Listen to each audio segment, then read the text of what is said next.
Welcome to the second part of this two-part series.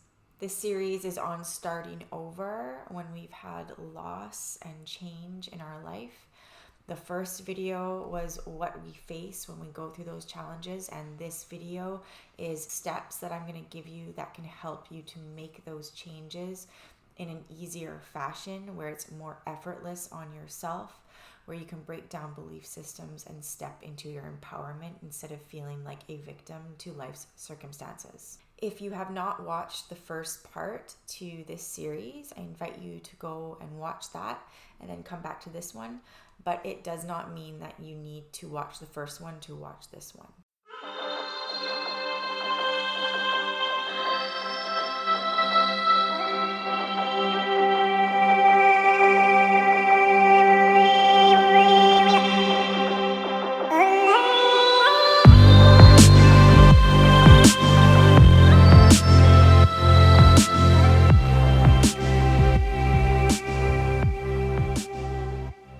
And here is a list of the 6 things that we went over in the first video.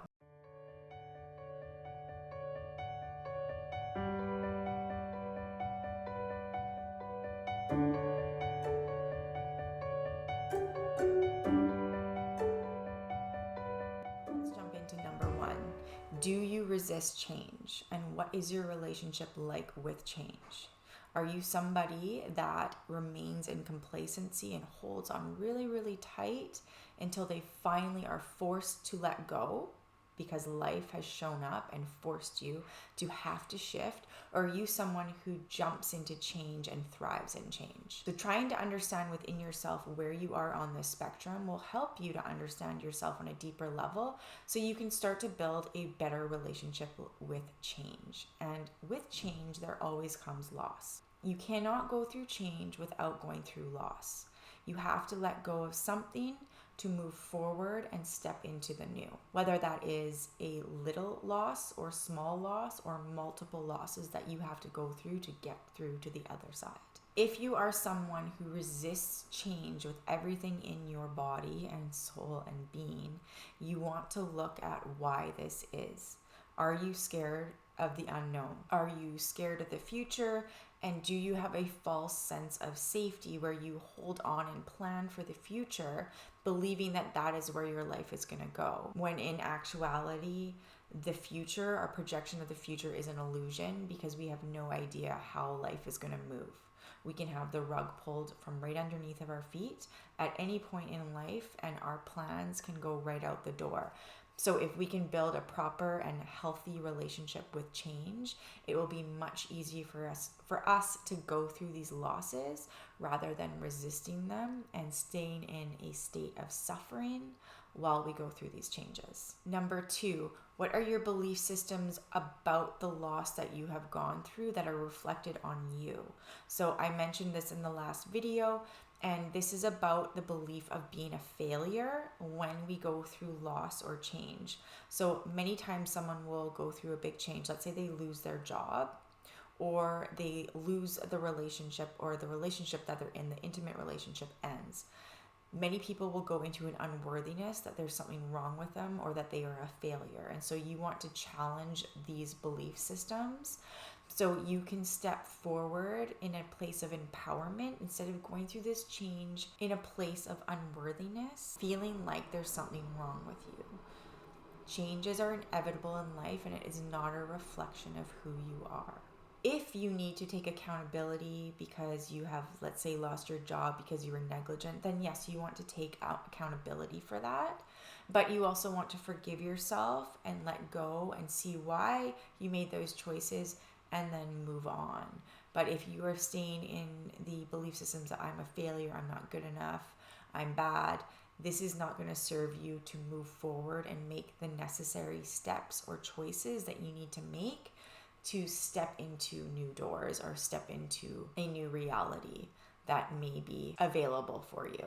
And this takes us into number 3. And this is the part that I promised everybody in the last video to stay tuned for. Why your identity, which gets broken down through loss and change, is actually a good thing. When we have deep loss or we have big changes, it can feel like we are being attacked by life and that we are being stripped.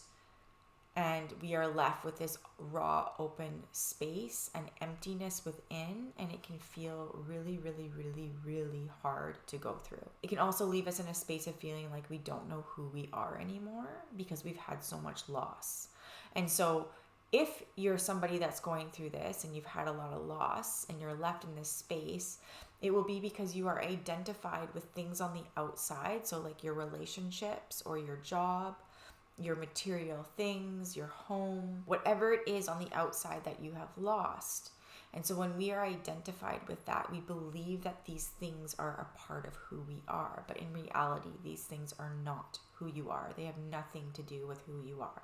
If we're somebody who's worked our whole life, let's say to get a house or to achieve the finances we've had and then we lose them, it can feel like a part of our identity is lost as well and can feel very lost in this world without that.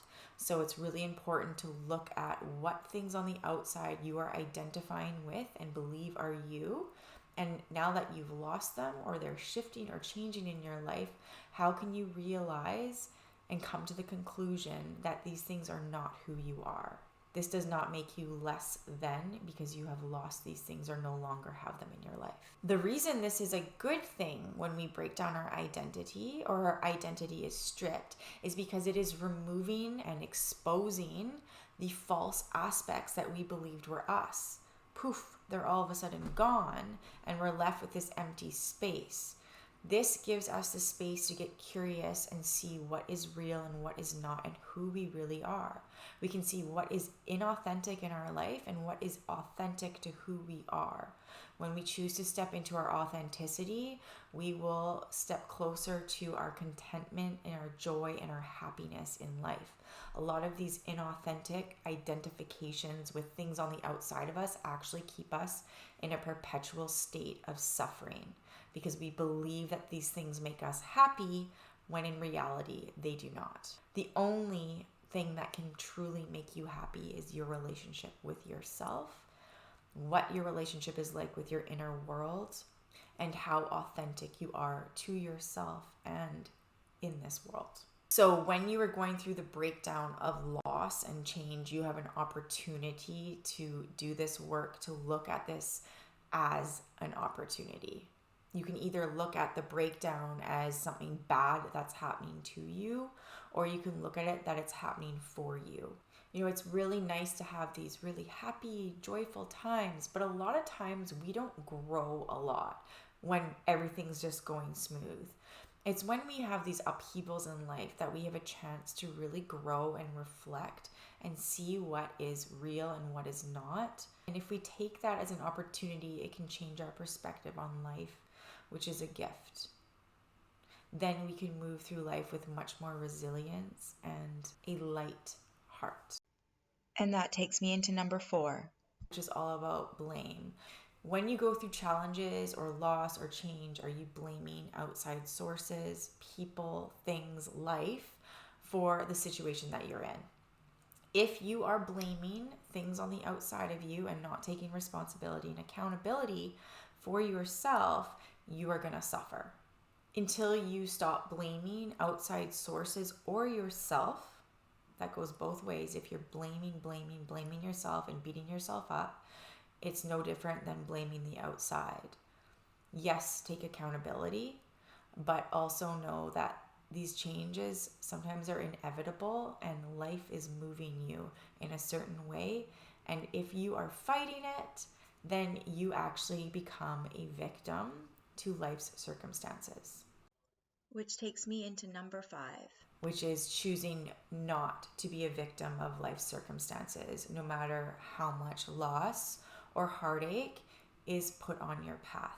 When we believe that we are a victim to what is happening in our life, the circumstances that have presented themselves before you in your present day, and we obsess and hold on, we are now hanging on to the past. We only have this now moment, and things happen in this now moment. And so when we are regretting or hanging on to or resisting and can't let go of what's happened in the present and is now moved into the past, well, we're suffering. We then are saying, I'm a victim to life circumstances. Of course, you want to feel your feelings. You want to process the loss that you're going through. And I talked about that in the last video. You must mourn the death and the loss that you're going through. To move into newness in your life, you do have to let go. And that does take mourning and feeling your feelings. But there's a certain point where we can become toxic within that, where we can't let go. And we want to blame life and everyone around us for the circumstances that we are in. You are the creator of your own reality. The reality you live in is because of your belief systems and the lens that you see through. This reality is malleable, and you are able to shift that reality if you can change your perspective. But if you are living in the perspective that you are a victim to life circumstances, then you will literally live in that reality and you will suffer in that reality. If you look at the challenges in life as opportunities for growth and renewal and birth, then you will live in that reality, which is a much more joyful and content reality.